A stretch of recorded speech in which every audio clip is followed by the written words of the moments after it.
dimaklumkan bahawa semua ahli yang hadir bersetuju bahawa novel Interlock adalah satu novel yang baik. Novel Interlock adalah satu novel yang menyeru pada soal perpaduan di antara kaum. Ini satu yang selaras dengan gagasan satu Malaysia. Cumanya bila ada kebimbangan MIC ataupun setengah-setengah kelompok masyarakat India tentang beberapa perkataan yang digunakan. Dan penulis ini langsung kalau ikut dibaca keseluruhannya tidak ada menunjukkan atau niat untuk nak memperhina ataupun mengecilkan mana-mana kaum dalam novel itu.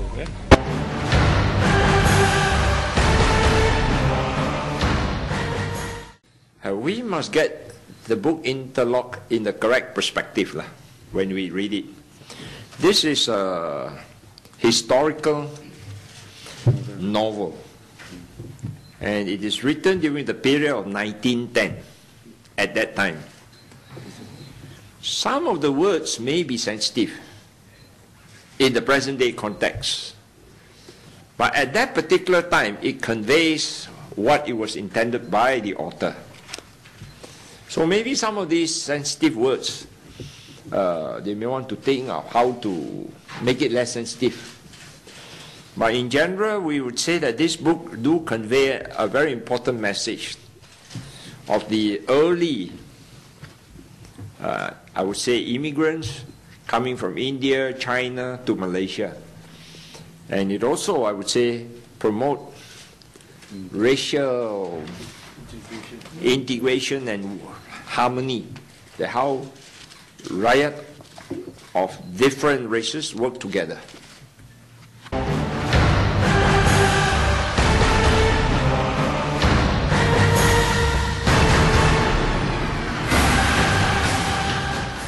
I've read Interlock a long time ago, and I've not sensed any sort of racist tendency. I read it as a novel. Frankly, it's not a great novel as such, in my estimation, but reasonably good one.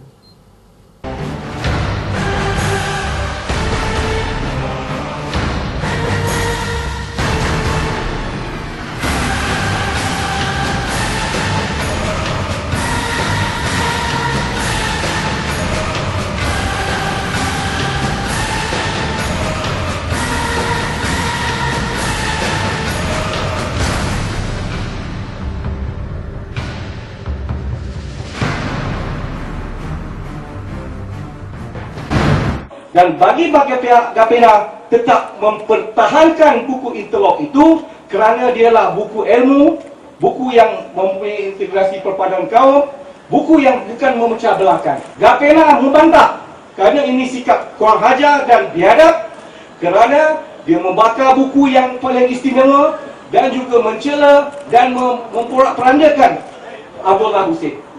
Dan yang ketiga, kita dapati reporter selalu berjumpa dengan Abdullah Hussein sehingga saya dapati seolah-olah Abdullah Hussein tertekan. Kita tak mau pressure yang macam ini dan sebagainya. Jadi kalau dah tertekan, mungkin macam-macam boleh berlaku. Jadi pada hari ini Gapena semalam bermesyuarat, iaitu kita tetap membantah dan kita galakkan siapa yang ingin membantah sukati, buatlah beberapa program masing-masing. Ini banyak yang telah dilakukan. Dan Gapena tetap adakan hari ini dan seterusnya kita akan mengadakan satu meja bulat bersama kita. Pakar Muruga! Hebat. Bersama kita. Pakar Muruga! Hebat. Bersama kita. Pakar Muruga! Hebat. Jadi yang penting sekali, saya tak bercakap panjang, maknanya move Gapena. Bila kata buku yang berkaitan dengan sastra, tokoh sastra negara diperkecilkan, diperhina, maka Gapena akan tetap ke depan.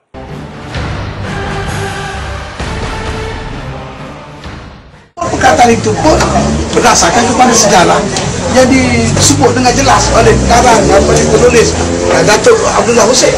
Jadi itu yang kita kesal tu. sebab nampak sangat betul lah dia nak jadi champion kepada masyarakat India. Tapi MIC kena ingat, tidak ada satu pun kawasan pilihan raya di Malaysia ni di mana kerusi sama ada Dewan Negeri ataupun Parlimen majoritinya kaum India. MIC mempunyai wakil dalam Dewan Rakyat ialah di kawasan kerusi yang 50% ataupun lebih pengundi Melayu. Jadi apakah mereka MIC tidak sedar akan sensitiviti orang Melayu? Abdullah Hussein, seseorang negara, bukan sahaja mewakili negara dari segi seorang tokoh sestawan, tetapi juga dia mewakili orang Melayu. Membakar gambar Datuk Abdullah Hussein, bakar gambar internet seperti membakar orang Melayu. Apakah MIC tidak boleh faham? Tidak mengerti dengan situasi ini. Wah, mereka menganggap bahawa mereka golongan penting. Memang kita tahu mereka juga penting sebagai rakyat Malaysia. Mereka ada undi seperti orang lain. Tetapi mereka kena ingat kemenangan mereka adanya peranan golongan minoriti oleh kerana orang Melayu berpecah belah. Kalau orang Melayu tidak berpecah belah, mereka tidak ada peranan. Undi mereka tidak signifikan. Cuma undi mereka menjadi signifikan kerana orang Melayu berpecah. Dan inilah yang kita nak orang Melayu sedar. Kalau orang Melayu kembali bersatu, golongan minoriti ni tak saya nak tunjuk act lah. Walaupun kita hormat mereka sebagai rakyat Malaysia, tapi jangan nak mengada-ngada. Sedarlah sikit di mana bumi dijunjung dan langit dijunjung dan bumi dipijak. Sebab itu saya mengatakan tadi bahawa perkasa sudah pun membuat keputusan dalam kita menangani isu kepentingan Melayu ini dan Islam dan negara. Kita sudah mengenal pasti parti-parti politik dan individu-individu, sama ada dalam parti pembangkang ataupun dalam parti pemerintah. Bila sampai pilihan raya nanti, kemungkinan jika ianya berterusan seperti sekarang, kita akan mengedar gambar-gambar mereka ini kalau mereka menjadi calon dengan petikan kata-kata mereka yang menghina orang-orang Melayu, menghina raja-raja Melayu, institusi raja Melayu, ataupun terlekeh agama Islam. Kita akan edar di kawasan mereka bertani tanpa mengira daripada parti politik mana sekalipun. Hatta kalau dia orang Melayu sekalipun, kita juga memaklum kepada orang kampung, ini pengkhianat agama, bangsa dan negara. Calon ini mesti ditolak. Itu kita nak buat. Termasuk parti-parti politik yang kita kenal pasti juga menjadi perkakas, menjadi alat penyumbat kepada masalah yang berlaku dalam negara kita sekarang ini, terutamanya perkara-perkara yang membabitkan soal kemuliaan Islam sebagai agama resmi negara, sebagai agama Allah, juga kedudukan raja-raja Melayu, juga mengenai dengan hal-hal dasar-dasar yang membabitkan hal-hal ekonomi dan seumpamanya yang menentang dasar ekonomi baru dan perkara yang berkaitan akan kita edar waktu pilihan raya nanti. Sebab itu kita mengingatkan kepada mereka ini supaya berwaspada. Dan kita masih lagi ada pertimbangan, kita masih lagi sabar. Cuma kita sudah buat keputusan, kita sudah mengumpul segala maklumat, dan apakah perlu kita terlebih tidak nanti bergantung pada keadaan. Kalau keadaan memaksa, kita akan buat. Kata tadi dialog mengenai buku ni tidak bawa apa-apa kesan.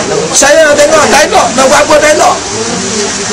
Dialog ni maknanya seolah-olah nak mencari titik persamaan. Kalau tak ada titik persamaan, macam mana? Macam mana? Okey, dia kan. Macam mana kata contohnya, okey, pihak yang mewakili dialog ni mengatakan pada mereka kena gugur satu perkataan yang mereka tidak puas hati. Dia tak ada hak. Itu hak penulis. Kena hormat. Ini dikatakan hak asasi ini. Dia tak ada, ini tak ada hak untuk kementerian. Cuma kementerian akhirnya mungkin menarik balik buku ini sebagai buku teks. Dan kalau kementerian buat begitu, kementerian akan dikecam oleh orang-orang Melayu. Ini ada 5 yang membuat keadaan tersempit. Jadi sebab itu yang paling baik ialah memanggil mereka-mereka yang tak puas hati ini, beri penjelasan. That's all. Beri penerangan bahawa buku ini tidak ada perkara yang sensitif. Kita nak dialog ni kena subjek tu substantif. Cuba kita berdialog. Kalau subjeknya tidak substantif, nak berdialog apa? Nak berdialog apa? Saya dah baca tadi, hanya satu perkataan. Itu pun sebelum perkataan itu disebut, dihurai dari segi sejarahnya. Memang wujud berbagai-bagai kasta dalam masyarakat India. Apa yang saya dulu pun, masa kecil-kecil dulu pun, pada zaman saya pun kira zaman peralihan dah. generasi yang kedua, yang tiga dah pun disebut Melayu seket, Melayu panggil, Melayu gedebek saya pun tak ada kita sensitif pun. Sebab itu di Melaka ada Bukit Keling, kapal Masjid Keling. Apa yang kita nak sensitifnya? Tapi siapa yang menjadikan isu ini sensitif? Ialah saya berpendapat pemimpin MIC, termasuk kononnya Murugiah yang buat kenyataan. Dia nafi dia kata dia hanya buat kerana orang atas SMF pada dia. Tapi sebagai seorang pemimpin, dia kena guna otak lah.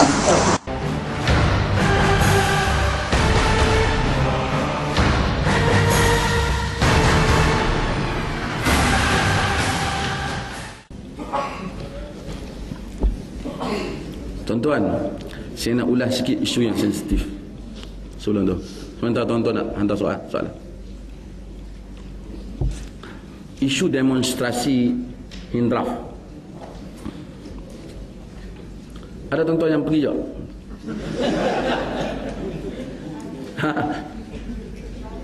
Saya duka cita apabila saya tengok ada sebahagian pertubuhan yang mempunyai nama Islam menyokong. Mereka tak menyokong isi tu. Mereka kata ini hak mereka. Tuan-tuan, siapa nak sensitif lah kan? Saya di Perlis masa saya cakap, radio Perlis saya cakap, pulang. Agama dalam Islam ni, Islam satu agama yang tidak pernah ada sistem kasta. Yang ada kasta ni agama Hindu. Agama Hindu ada kasta. Kasta dalam Hindu ni, kalau kasta paria paling rendah, dia minum cawan ni, kasta lain tak boleh minum dah cawan ni. Rumah pun tak boleh masuk, kenduri tak panggil. Kalau kasta paria nak jadi tukang masak pun tak boleh. Untuk kasta tinggi, masakan dia dianggap najis. Satu-satunya agama yang melakukan diskriminasi manusia paling dahsyat. Tuan-tuan pernah pergi ke India? Saya pernah pergi. Kebanyakan mereka tak ada rumah, tidur di atas ni, merata-rata jalan ni. Saya sampai Delhi tengah malam.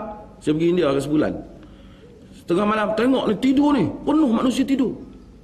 Dia orang ada 1 bilion, 1 point berapa bilion rakyat dia tidur.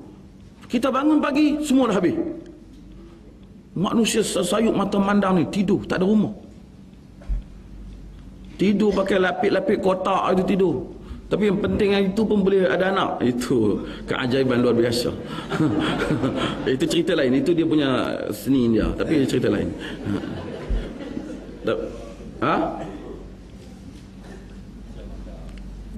Sangat hina kehidupan mereka di dalam negeri mereka. Kasta paria ini telah dibawa oleh Inggeris ke dalam negara kita. Kasta paria ini telah dibawa oleh Inggeris ke dalam negara kita. Kasta paria ini telah dibawa oleh Inggeris ke dalam negara kita. Kasta paria ini telah dibawa oleh Inggeris ke dalam negara kita. Bukan nak bela Inggeris, nak bela abang kat depan. Inggeris bawa mereka ke sini.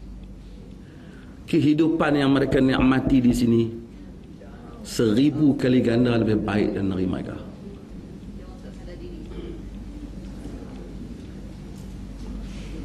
Seribu kali ganda lebih baik dan negara mereka. Negara mereka merempat naik bas tak pakai baju, tak pakai seluar.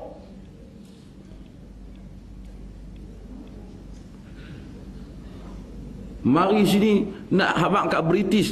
Pedulilah British tu. Tapi nak habaq British, kami ni dizalimi kena bawa ke sini kerana kami ni adalah tertindas sini. Fikirlah kau tertindas.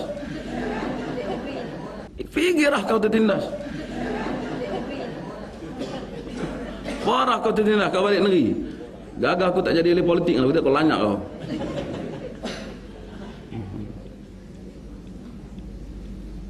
Kau boleh jaga tol pun kau besar rahmat tau.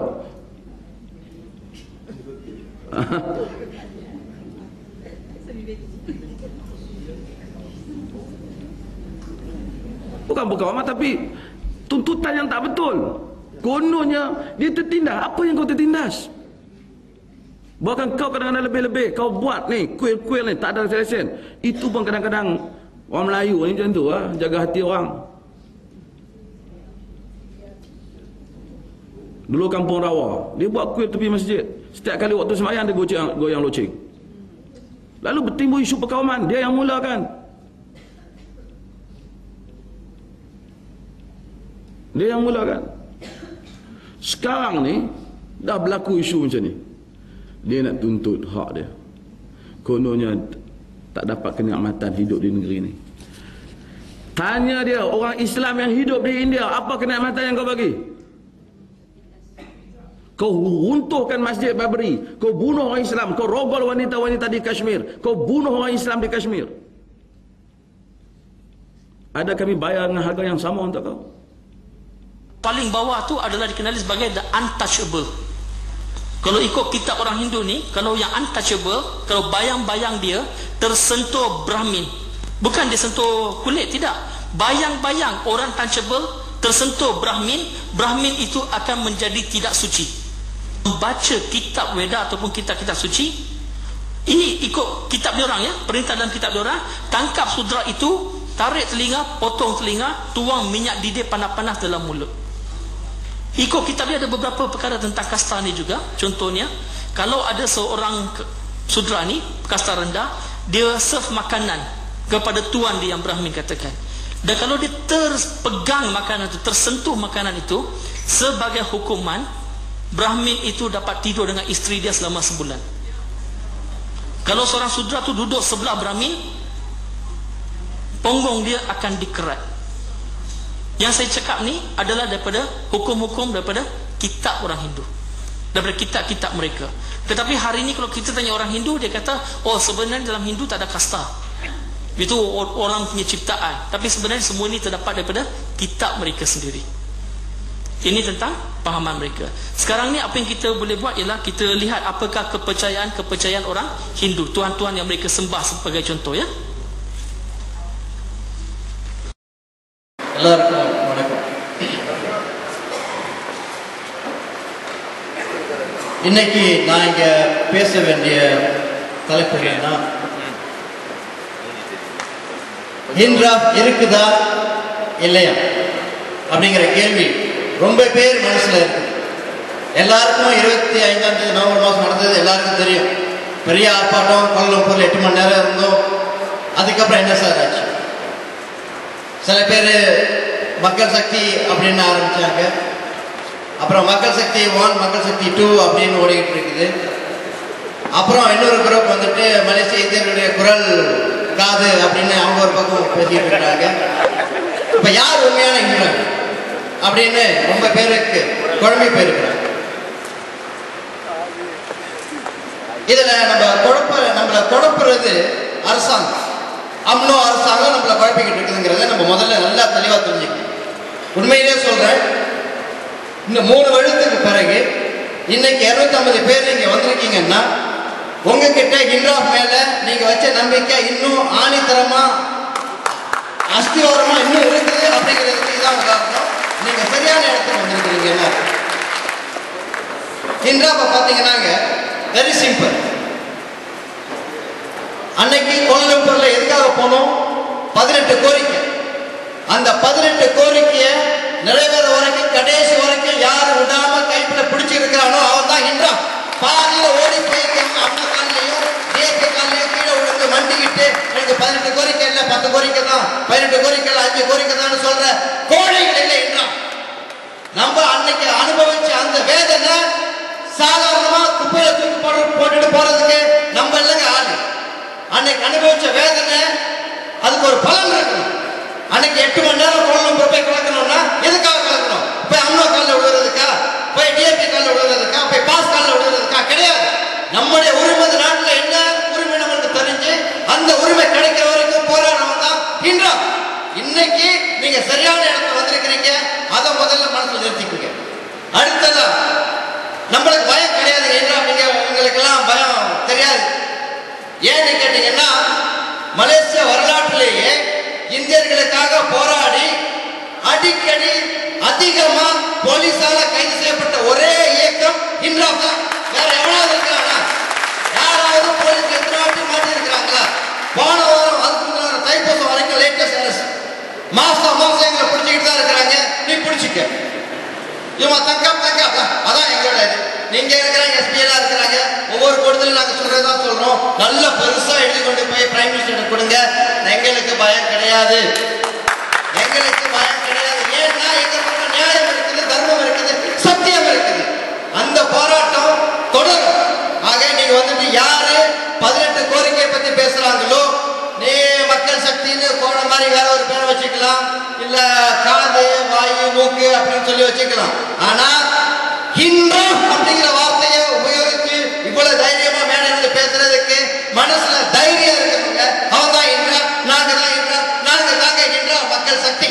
இதுல உங்களுக்கு குழப்பமே வேண்டாம். இதை போய் நீங்க 200 பேர் வந்திருக்கிறீங்கன்னா ஆளுக்கு 10 பேருக்கிட்ட சொல்லுங்க. 2000 பேருக்கு தெரியும், 20,000 பேருக்கு தெரியும். அதுதான் நீங்க இன்னைக்கு வந்து செய்ய போற மிகப்பெரிய உங்களோட தொண்டு என்னன்னா அதுதான். மக்கள் கிட்ட சொல்லுங்க, இன்றா இன்னும் சாகல, சாகாது, வீழாது, தொடர்ந்து போராடும் அப்படின்னு எல்லாருக்கும் தைரியமா சொல்லுங்க. அதுதான் இன்றா. அதுல நீங்க தெளிவா இருக்கும். இன்றா எதுக்காக போராடுது? காலையில இருந்து சகோதரர்கள் எல்லாம் சொல்லிட்டு இருக்கிறாங்க. ரொம்ப நல்லா பேச கத்துக்கிட்டாங்க. இப்ப ஆரம்பத்துல மேடை முன்னுக்கு வர பேச தயங்குவாங்க. ஆனா இப்ப அவங்களுக்கு ட்ரைனிங் வந்துடுச்சு. அவங்களும் உண்மைகளை எடுத்து தைரியமா பேசுறாங்க. எதனால அவங்களுக்கு அந்த தைரியம் வருது? ஏன்னா அவங்க கிட்ட அவங்க பேசுறது உண்மை, நியாயம், சத்தியம்னு அவங்க நம்புறாங்க. அதுதான் உண்மை. அதனால அவங்க சொந்தமா பேசுறாங்க. ஏன்னா உண்மையை பேசுறதுக்கு நம்ம பயப்பட வேண்டிய கட்டாயம் கிடையாது. ஆக இன்றாம் அப்படி என்னத்தை கேட்டுடுச்சு? உலகத்துல இல்லாத என்னங்க கேட்டுடுச்சு? இன்றாம் நம்ம என்ன கேட்டோம்னா, இந்த நாட்டில் இங்க பாருங்க, நம்மளும் பிரஜைகள், we are citizens of this country, whether you like it or not. நான் கருப்பா இருக்கலாம், அசிங்கமா இருக்கலாம், கட்டையா இருக்கலாம், புள்ளமா இருக்கலாம், ஆனா நான் இந்த நாட்டோட குடிமகன், சிட்டிசன். எனக்கும் இந்த நாட்டுல உரிமை இருக்குது. என்ன உரிமை கேட்கிறோம்? கல்வியில நமக்கு உரிமை வேணும், ஸ்காலர்ஷிப் வேணும், வியாபாரத்துல நம்மளுக்கு பங்கு வேணும், நம்மளுக்கு வேலை வாய்ப்பு வேணும். நம்மளும் இந்த நாட்டுல எல்லாரும் அனுபவிக்கிற மாதிரி நாங்களும் அனுபவிக்கணும். 53 வருஷமா நீங்க ஏமாத்திட்டு இருக்கிறீங்க. ஏமாத்துறது போதும், come to the table, let's talk அப்படின்னு கூப்பிட்டது தப்பா? இதைதான் நம்ம செஞ்சோம். இதான் இன்றா செஞ்சிச்சு. நம்மள 50 வருஷமா இந்த அம்னோ அரசாங்கம், இந்த பர்சா நேஷனல் அரசாங்கம் நம்மள அப்படியே வேற எடுத்துட்டு வராங்க. கரு அறுக்கிறாங்க. கரு அறுக்கிறீங்கன்னா தெரியுமா? வயிற்றுல ஒரு தாய் கர்ப்பவதியா இருக்கிற போது அந்த பிள்ளையை கொள்றாங்கல்ல, அதுக்கு பேர் தான் கரு அறுக்கிறதுன்னு பேரு. உதாரணத்துக்கு சொல்றேன், 10A எடுத்த மாணவன், 7A எடுத்த மாணவன் எஸ்பிஎம்ல ஸ்காலர்ஷிப் கிடையாது, மெட்ரிகுலேஷன் கிடையாது, லோன் கிடையாது. ஏன் கிடையாது? ஏன்னா அவன் தமிழன், அவன் இந்தியன். அதனால அந்த ஒரே காரணத்துக்காக அவனுக்கு கிடையாது. நல்லா யோசிச்சு பாருங்க. மெட்ரிகுலேஷன் 40,000 இடம், 50,000 இடம்ன்றாங்க. ஆனா மலேசியாவில் 7Aக்கு மேல எடுத்த பிளாஜா எல்லாம் 7,000 பேர் தான். அதுல நம்ம கணக்கு 2,234 பேரு நம்மளுடைய 7Aக்கு மேல எடுத்த மாணவர்கள் சொல்றோம். அப்ப 40,000 இடம் நீ மெட்ரிகுலேஷன்ல கொடுத்துருக்கீங்க. அந்த 40,000 பேரும் 7Aக்கு மேல எடுத்தவனுங்களா? நீ ப்ரூவ் பண்ணி, நாங்க கேட்க மாட்டோம். முடியுமா? 40,000 பேரும் 7Aக்கு மேல எடுத்திருக்காங்க. கிடையாது, வெறும் 7,000 பேர் தான் பிரஜா சமர்லாம். அதுல நம்மளால 2,234 பேருக்கு நீ இடம் கொடுக்கலங்கன்னா எந்த நோக்கத்துக்காக நீ கொடுக்காம இருக்க? ஒரு 11 வருஷம் 1ஆவதுல இருந்து ஃபார்ம் 5 வரைக்கும் படிச்சு 7A எடுத்து, உதயகுமார் சார் சொல்லுவாரு, எல்லாரும் பெற்றோர்கள் எல்லாம் சொல்லுவாங்க, ஐயா கஷ்டப்பட்டு படிங்க, கஷ்டப்பட்டு படிங்க, இதான் உங்களுக்கு ஒரே வழி அப்படின்னு நம்ம சொல்லி பிள்ளைகளை வளர்ந்த 11 வருஷம் அவன் கல்வி போராட்டம் நடத்தணும். ராத்திரி பகலா உழந்து படிச்சு, அம்மா அப்பா கஷ்டப்பட்டு டியூஷனுக்கு அனுப்பி, அது பண்ணி இது பண்ணி விடிய கண்விழிச்சு படிச்சு 11A 7A எடுக்கிற ஒரு மாணவனுக்கு இடம் இல்லை அப்படின்னு சொன்னாக்கா என்ன நோக்கமா இருக்க முடியும்? இதுக்காக 11 வருஷம் இந்த இலவச கல்வியை கொடுக்குற அந்த அரசாங்கம் நல்ல மாணவர்கள் உருவாக்கணும்னு சொல்லித்தானே. அந்த நல்ல மாணவனுக்கு ஏன் நீ கொடுக்க மாட்டேங்கிற? ஏன்னா நல்ல சிறந்த தேர்ச்சி பெற்ற இந்திய மாணவர்கள் பல்கலைக்கழக படிப்பெல்லாம் போய் எந்த விதமான தடங்கள் இல்லாம கத்துக்கிட்டாங்கன்னா இந்த சமுதாயம் முன்னுக்கு வந்துடும். இந்த சமுதாயத்தை முன்னுக்கு வரக்கூடாது. ஆக ஃபார்ம் 5 நீ நல்லா படிச்சா அப்பயே உன் கழுத்தை தூக்கி வீசிடுவேன். நீ நாசமா போ. எங்கேயாவது போய் லோன் எடு. நீ போய் யூனிவர்சிட்டியில படிக்காம உனக்கு யூனிவர்சிட்டியில இடம் கிடைக்காது. போய் லோன் எடு. நீ படிச்சுட்டு வெளியே வர போது உனக்கு 2 லட்சம் வழி 1.5 லட்சம் வழி கடன் இருக்கும். வேலை செஞ்சியா அடுத்த மாசத்துல இருந்து நீ காசு கடன் கட்டிக்கிட்டே இரு. அப்புறம் வீடை வாங்குவேன், வீட்டு கட்ட கட்டு, அப்புறம் காடி வாங்குவேன், கட்டு. 50-60 வயசு வரைக்கும் கடன் கட்டிக்கிட்டே நீ பாட்டுக்கு குட்டிச்சாரா போ. சமுதாயத்தை பற்றி பேசாத, உரிமையை பற்றி பேசாத, உன்னுடைய இலக்கு எந்த நாட்டில் அதை பற்றிலாம் நீங்க பேச யோசிக்க உட்காந்து இந்த மாதிரி வந்து கேட்கறதுக்கெல்லாம் நேரம் இருக்காது. விடிய விடிய வேலை செய்யணும். 55-60 வயசு வரைக்கும் அந்த கடனை அடைக்கிறதுக்காகவே நீ வேலை செஞ்சு போச்சு உரிமை. தமிழ் பள்ளிக்கூடத்தை பற்றி யார் பேசுவா? கோயிலை பற்றி யார் பேசுவா? இந்த மாதிரிலாம் பேசுறதுக்கு ஆள் இல்லாமல் ஆக்கணுங்கிறதுக்காகவே அந்த ஃபார்ம் 5 பையனுக்கு ஸ்காலர்ஷிப் கொடுக்கறது இல்லை. ஸ்காலர்ஷிப் கொடுக்குறான்னு நினச்சா கொடுக்கலாங்க. சரி, ஸ்காலர்ஷிப்லாம் இல்லை, யூனிவர்சிட்டியில் இடம் கொடுக்கலாம், அதுவும் கொடுக்க மாட்டான். ஏன்னா இந்த சமுதாயம் கொண்டு வரக்கூடாது. அதோட ஆக கடைசியான அதில் மகாதீர் முகமதோட கொட்டேஷன் உங்க ப்ரீமியர் கடையில் வந்திருக்குது. இந்த நாட்டை ஆண்ட ஒரு பிரதமர், இந்த நாட்டை ஆண்ட எல்லாருக்கும் பிரதமராக இருக்க வேண்டிய ஒரு மனுஷன் சொல்லியிருக்கிறாரு, பல்கலைக்கழகத்தில் நம்ம மெரிட் படி இடம் கொடுத்தோம்னாக்கா, அதாவது தகுதி அடிப்படையில் பல்கலைக்கழகங்கள் இடம் கொடுத்தோம்னாக்கா பாதிக்கும் மேற்பட்ட பூமிபுத்ரா மாணவர்கள் பல்கலைக்கழகத்துக்கு போயிருக்க முடியாது. அப்படின்னா என்ன அர்த்தம்? பாதிக்கும் மேற்பட்ட தகுதியான மலாய்க்காரர்கள் அல்லாத மாணவர்களோட இடத்தை புடுங்கிட்டு தகுதியே இல்லாத மலாய்க்காரனை யூனிவர்சிட்டி கொடுத்துருக்கேன்னு இந்த நாட்டோட பிரதமர் சொல்றாருங்க. இதை விட அநியாயம் எந்த நாட்டில் நடக்குமா? நம்ம மட்டும் வரல இந்த நாட்டுக்கு. இந்தியாவில இருந்து சிங்கப்பூருக்கு போயிருக்காங்க, பிஜிக்கு போயிருக்கிறாங்க, மொரிஷியஸ் போயிருக்கிறாங்க, சவுத் ஆப்பிரிக்கா போயிருக்காங்க, சுரினாம் போயிருக்காங்க, டிரினிடாட் போயிருக்காங்க, கனடா, யூகே, அமெரிக்கா எல்லாத்துக்கும் போயிருக்காங்க. எந்த நாட்டிலேயாவது இந்த மாதிரி கேவலமா இருக்கிறோமா? கிடையாது. ஏன்னா அங்க உள்ளவங்க சரிநிகரான வாய்ப்பை நம்மளுக்கு கொடுக்குறாங்க, அவங்க சரிசமமா முன்னேறிட்டு வராங்க. ஆனா இந்த நாட்டில் மட்டும்தான் நம்ம முன்னேறக்கூடாதுங்கிற ஒரு கெட்ட நோக்கத்தோட, ஒரு அருவருப்பான திட்டத்தோட இந்த அரசாங்கம் 50 வருஷமா நம்மள ஏமாத்திட்டு வந்திருக்கிறாங்க. அதை தட்டி கேட்கறதுக்காக வந்ததுதான் இந்த ஹிட்ராக். நம்ம எந்த நேரத்திலையும் முன்னேறக்கூடாது, எப்பயும் நம்ம தாழ்ந்தவங்களாவே இருக்கணும் அப்படிங்கிற ஒரே காரணத்துக்காக இடையில வந்ததுதான் இந்த இன்டர்லாக்ங்கிற ஒரு நோவலை பத்தி இப்ப எல்லாரும் கேள்விப்பட்டிருக்கீங்க. இந்த மணியம் அப்படிங்கிறவர் ஒரு சாதாரண கதாபாத்திரம் மாத்திரம் கிடையாது. அந்த புத்தகத்தை பொறுத்த வரைக்கும், இன்டர்லாக் பொறுத்த வரைக்கும், Maniam bukan sekadar seorang watak sahaja. தெரியுமா? அவர் bukan satu karakter. அவர் மலேசியாவில் உள்ள இந்தியர்களிடம் பிரதிநிதிக்கிறார். அந்த புத்தகத்தை பொறுத்த வரைக்கும் Maniyam is representing every Indian in this country. அவர் எப்படி நம்ம நாட்டுக்கு வந்தாரா? ஆடு மாடு மாதிரி. யார்? உங்க அப்பா எங்க அப்பா நம்ம தாத்தா பாட்டெல்லாம் ஆடு மாடு மாதிரி அப்படியே நெரிசல் அடிச்சுக்கிட்டு போட்டி போட்டுக்கிட்டு கப்பலில் ஏறினாங்களாம். ஏறி வெள்ளக்காரன் காலில் விழுந்து கிடந்தாங்க. அப்படியே பயமா, நம்மளுக்கெல்லாம் பயமா. வெள்ளக்காரனை பார்த்தா பயந்துருவாங்களாம். அவன் காலில் விழுந்து அவனோட எப்படியாவது அடிமையா நம்மளாங்க அடிமை. 5000 வருஷம் வரலாறு, சரித்திரம், பாரம்பரியம் நம்ம கிட்ட இருக்குதுங்க. ராஜராஜ சோழன் காலத்துல இருந்து தளபதிகள் எத்தனையோ தளபதிகளை உருவாக்கி அரணூறு புகழூர்னு நம்ம எத்தனையோ காவியங்களையும் சரித்திரங்களையும் வெற்றிகளையும் படைச்சுக்கிட்டு 5000 வருஷம் நம்மளோட சொந்தங்க. நம்மளோட வீரத்தை இவனுங்களுக்கு தெரியுமா? நம்ம வீரம் என்னன்னு இவன் சொல்றான். நம்ம வெள்ளக்காரன் காலில் போய் பயந்து நடுங்கி அப்படியே கூடி குறுகி கீழே கிடந்தோமா? இதை நம்ம பிள்ளைங்க படிக்கணுமா? யோசிச்சு பார்க்கணும். நம்ம இதை நம்ம படிக்கணுமா? நம்ம எல்லாரும் பறையர்கள், நம்ம எல்லாரும் பறையர்கள் அப்படின்னு சொல்றான். இந்த பறையருங்கிற வார்த்தைய இந்த 2 மாசத்துக்கு முன்னுக்கு நம்ம கூட பேசுறதுக்கு தைரியம் இருக்காது, வெக்கப்படுவோம், நாக்கு கூசும். இன்னைக்கு மலாய்க்கார சீனா அத்தனை பேர பறைய பறைய பறைய பறைய பறையன்னு அந்த இடத்துல பேசிக்கிட்டு இருக்கோம். இந்த பாடம் பள்ளிக்கூடத்தில் ஃபார்ம் 5 வந்துச்சுன்னா உங்க மனம் கூட படிக்கிற மலாய்க்காரனோ சீனோ நம்மளை பார்த்து பறையான்னு கூப்பிடுவான். வேணுமா? மக்கள் வேணுமா?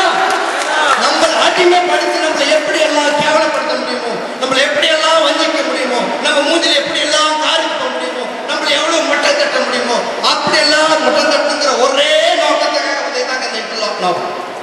எதுக்கணுமா வேண்டாமா? இன்டர்லாக் வேணுமா? நமக்கு இந்த நாவல் நம்ம எதுக்கணுமா வேண்டாமா? போராடணுமா வேண்டாமா? நீங்க ரெடியா இருக்கிறீங்களா? நாங்க தயாரா இருக்கிறோம். வர 26ஆம் தேதி பிப்ரவரி மாசம் 2012 கோலாலம்பூர் ஹிட்ராக் மறுபடியும் கொளுத்தும்.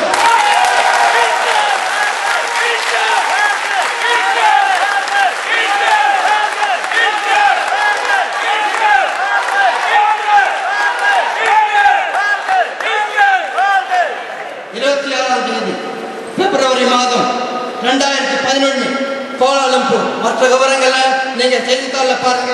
எங்களுடைய வெப் பேஜ் இருக்கு www.humanrightsparty Malaysia. கண்டிப்பா பாருங்க. எதை பார்க்குறீங்களோ அதை பார்த்து உங்கள் எஸ்எம்எஸ் வந்துச்சுன்னா 25 நம்ம எப்படி ஃபார்வர்ட் பண்ணோமோ, என்ன நெருப்பு இருந்துச்சோ, என்ன உத்வேகம் இருந்துச்சோ, என்ன வேகம் இருந்துச்சோ, என்ன விவேகம் இருந்துச்சோ, என்ன வீரம் இருந்துச்சோ, அதே வீரத்தோட நம்ம மறுபடியும் இந்த அரசாங்கத்தை காட்டி ஆகணும். வீட்டு பிரச்சனை நம்ம கண்டிப்பா இதை செயல்படுத்தி ஆகணுங்க. ஏன்னா இன்றா பயப்படாது, பயந்ததெல்லாம் போதும். இன்னைக்கு இன்றாப்னு சொல்லி எத்தனையோ பேர் நம்மள என்னென்னவோ செஞ்சாங்க, நம்மள பேன் பண்ணி பார்த்தாங்க முடியல, நம்மள உடச்சு பார்த்தாங்க முடியல. நம்ம இன்னும் உயிரோட இருக்கிறோம். ஏன்னா நம்ம பக்கம் நியாயம் இருக்குது, தர்மம் இருக்குது, சத்தியம் இருக்குது. எங்க கூட நாங்க ரெடியா இருக்கிறோம். எங்களுக்கு பிடிச்சு நீங்க உள்ள போடு, ஐஎஸ்ஐயா போடு, தூக்குறியா தூக்கு, எது வேணாலும் பண்ணீங்க.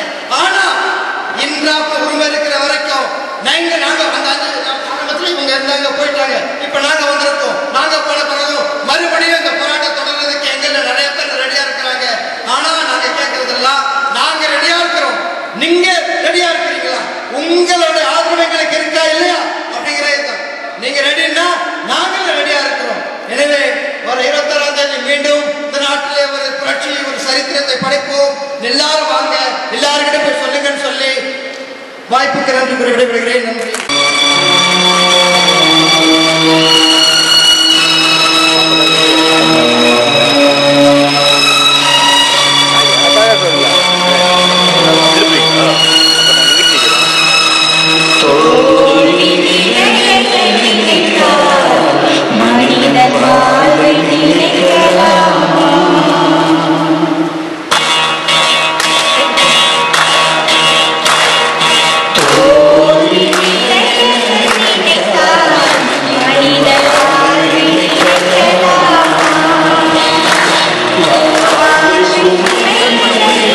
Mari